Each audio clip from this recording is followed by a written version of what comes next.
The Silver Trumpet by Owen Barfield. Chapter 1. Once upon a time there were two little princesses whose names were Violetta and Gambetta, and they lived in Mountainy Castle. They were twins, and they were so like each other that when Violetta came in from a walk with her feet wet, Gambetta was sometimes told to go and change her stockings, because the queen couldn't tell which from the other. But that didn't often happen, because if Princess Violetta was out for a walk, Princess Gambetta was almost sure to be out with her. Indeed, they were so fond of one another that you might have thought they were tied together with a piece of string. All the same, the queen used to be so fussed and worried by the confusion that, what with one thing and another, she persuaded the king to appoint a special lord to distinguish between them, and he was called the Lord High Teller of the other from which. The first thing he did after he was given this office was to decree that everyone should call them by shorter names, because, as he said, their names both ended with "etta," and that made it much harder to tell. "Why does it make it harder to tell?" said the king. "I don't see why it should make it harder." "Never mind why, Your Majesty." The Lord High Teller replied firmly. "But it does." "Very well. said His Majesty. I think you are rather a fool, but I will do as you say, and I will see that my subjects do as you say, because this is your job and not mine." And he went off hunting. So after that, one of the sisters was called Princess Violet, and the other was called Princess Gamboy. Now, as it happened, the Lord High Teller of the other from which was not a fool at all, but a very wise man. He had noticed something about the two little princesses which nobody else had noticed. Moreover, he knew a great deal about the magic power of names, for soon after he had given them these new names, everybody else began to notice the same thing too, and before very long it was the rarest thing in the world for anybody about the court to mistake one for the other. But first you must know how it came about that these two princesses were so much alike even after they were quite tall girls. Well, the king and queen had had a party at their christening, and among all the grand people they had asked Miss Thompson to step in. Now Miss Thompson was a relation by marriage of the queen's, and she was a nobody, and she wasn't of the blood royal, or else she wouldn't have been called Miss Thompson. She lived in a little cottage in Tittenhanger Lane. But the queen had heard tell that this Miss Thompson was growing a witchery sort of woman in her old age, and that she knew this and that. So she said to the king, "If we don't ask her, she may turn sour and come in at the window of her own accord on a broomstick and do this and that. But if we ask her to come, come she will because of the christening breakfast, and she may bring the babies a present worth all the golden rattles and silver teaspoons and mahogany rocking horses with real hair and eyes that move up and down in the world." So they sent her an invitation, and she came. She was dressed in black, and when she walked she leaned on a black stick with a silver handle, and of course her hat was narrower at the top than it was at the bottom. Her eyes were black too, and didn't they sparkle? Now when she had finished her bacon and toast and marmalade, she went up to the cradles, where all the grand people were standing about talking, and leaned over them. And the king and queen, who had been watching her all the time from the other end of the room, held their breaths very hard and said, now it's coming, to themselves, as she leaned over the cradles. Then the corners of Miss Thompson's mouth began to go into little creases, and she looked so whimsical and said very solemnly, waving her stick and looking at the king and queen out of the corner of her eye, "Fumble, fumble, all around tumble, baby princesses, always be as like as one to another pea. This gifty I give for as long as ye live. Fumble, fumble, all around tumble." Then she went up to the king and queen and said politely, "I am afraid I must be going now, Your Majesties. Thank you so much." The queen said, "Not at all. and she added, Thank you very much for your kind present to my daughters." "It was magic," said Miss Thompson. "I know," said the queen, who was really bitterly disappointed that Miss Thompson hadn't given her babies something nicer. "It was magic you wanted." said Miss Thompson sharply. "Yes." said the queen humbly. Now, this Miss Thompson was really a kind-hearted old lady, and she couldn't bear to see the Queen look so disappointed, especially after such a lovely breakfast. So she said, "Wait a minute." and went back to the cradles again. And this time there were no creases round her mouth, and she didn't wave her stick, but she frowned and looked hard into the little princess's eyes and said quietly, "As long as you both live, you shall love each other more than all else in the world. As long as one of you is living, both shall be." Then she went back to the King and Queen and said in a business-like voice, "Now I really must be going."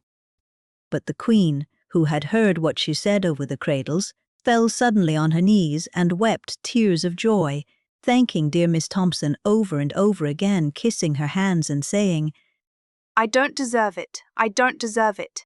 I only asked you here because I hoped you would give my daughters a present. I don't deserve it. Oh, now I know that my daughters will make each other happy. "Don't be too sure about that," said Miss Thompson, and bowed out of the room backwards like the little lady she was. That was how it came about that the two princesses were so like each other, and that was how it came about that they were so fond of each other. Of course, it would have been quite easy to tell them apart by making them dress in different clothes. But unfortunately, there was a law in that country that all princesses were to wear the same clothes until they reached the age of 21, when they might choose for themselves. Indoors, they had to wear little sky-blue tunics with silver-grey stockings, and out of doors a little black cloak over it all. As for their hair, a princess in that country was banished at once if she was found with her hair plaited or tied up with a bow or anything of that sort, whereas she shall have her hair to hang loosely down her back and well combed. That was what the law said, meaning well combed.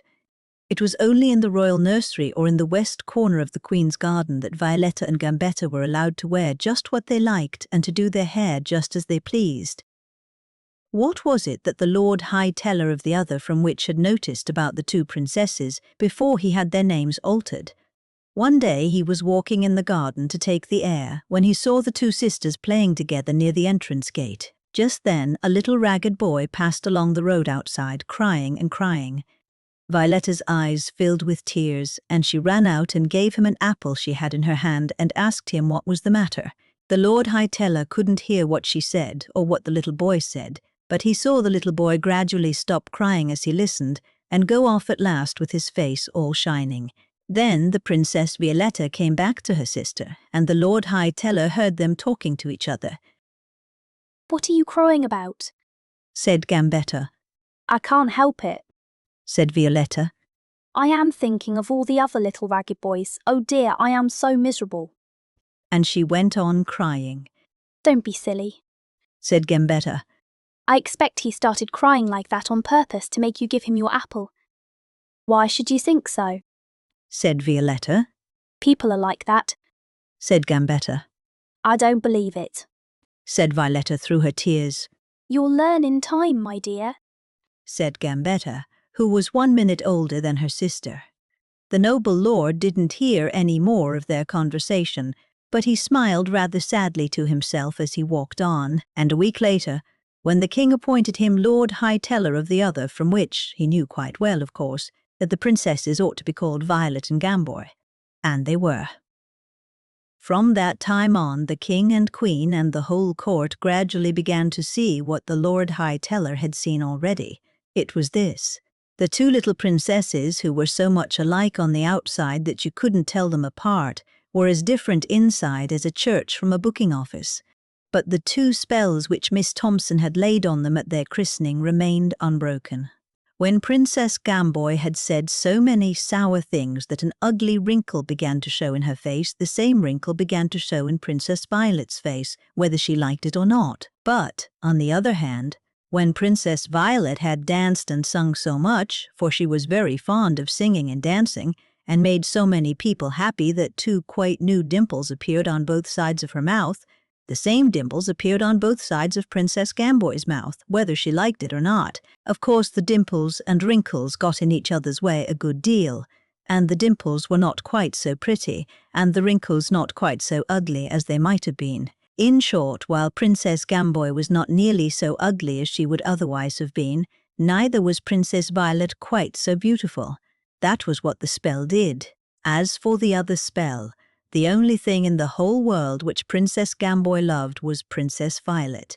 And among the hundreds of thousands of things which Princess Violet loved, Princess Gamboy, no matter what she might say or do, was far and away the first. They could not bear to be out of each other's company for an hour, although, when they were together, they did nothing but argue and have conversations like the one which the Lord High Teller overheard.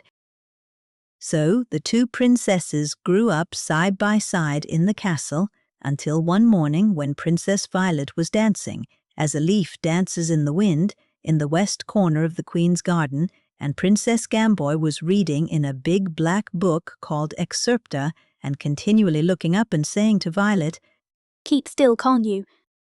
they heard a silver trumpet sounding faintly in the distance. Princess Violet knew it must be a silver one because the noise it made was like a bell. But Princess Gamboy said rudely, "Nonsense. I don't believe you can tell what it's made of. And if it is, it's ridiculous to waste so much of the public money on a trumpet. Silver indeed. Tut."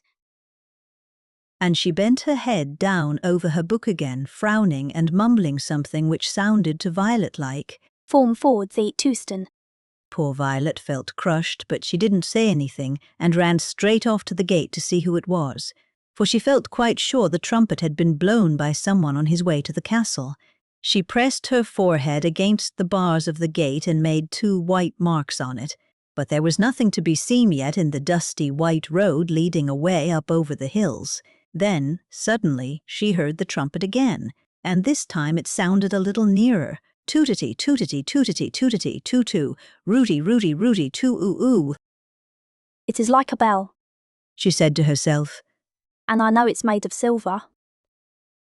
and she began to feel so happy because it seemed as though there must be a piece of silver somewhere inside her which was still vibrating on and on to the trumpet, till she fell in a dream in which she was listening to church bells across the water on a summer evening. But then, right on top of the hill, where the road vanished into the sky, she saw a little cloud of dust. The cloud grew bigger, and she knew it was made by advancing horsemen. Then the trumpet call again, ringing out clear and loud and joyous this time as the sweet waves of sound welled from its mouth and spread out through the air until they lapped smoothly on her ear, unbroken by any wind.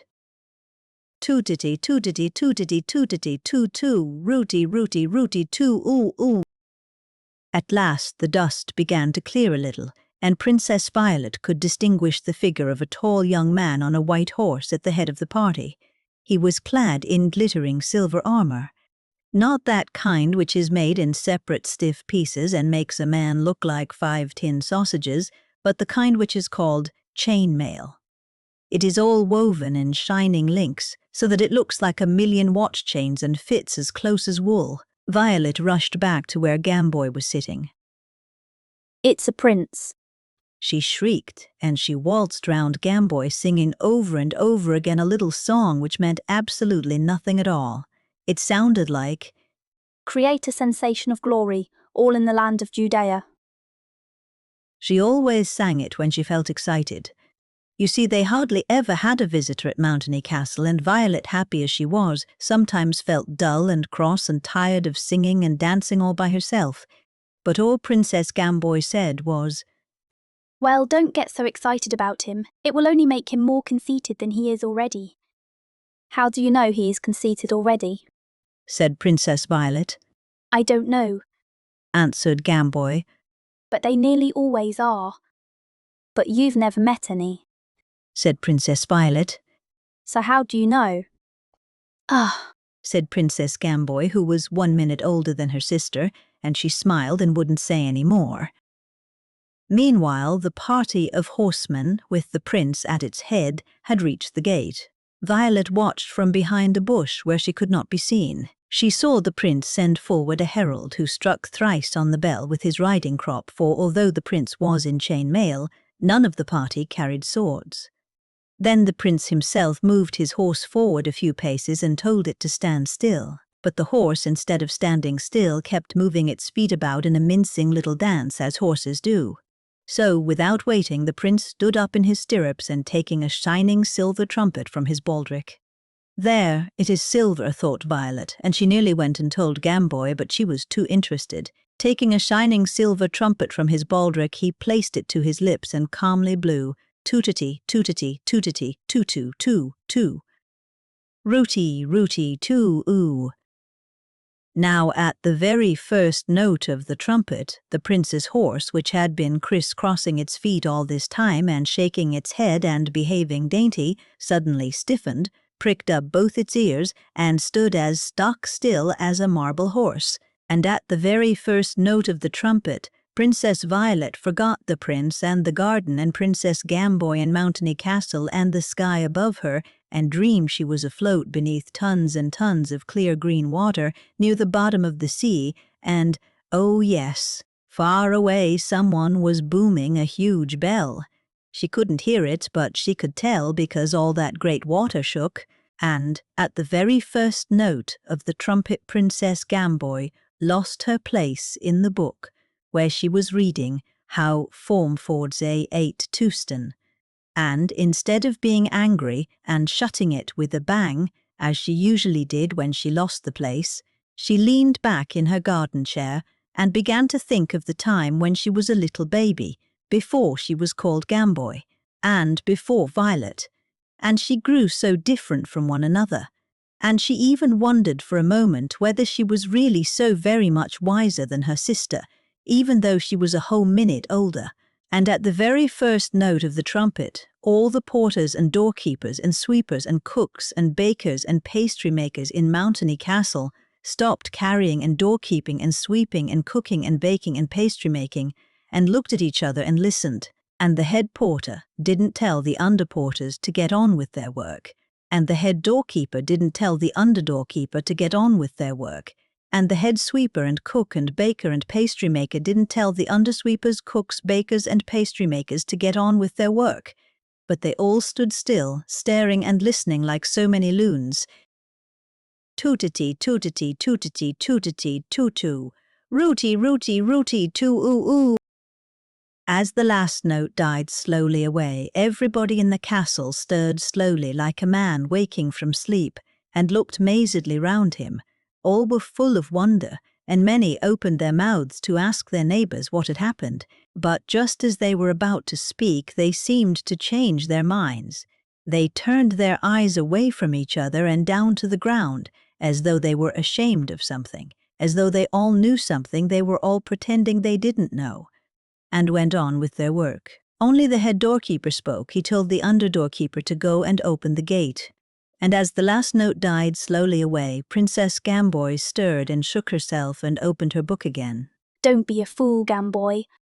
She said to herself, for she had a way of talking to herself. You are a nice, sensible girl. Violet is a great silly. Ugh.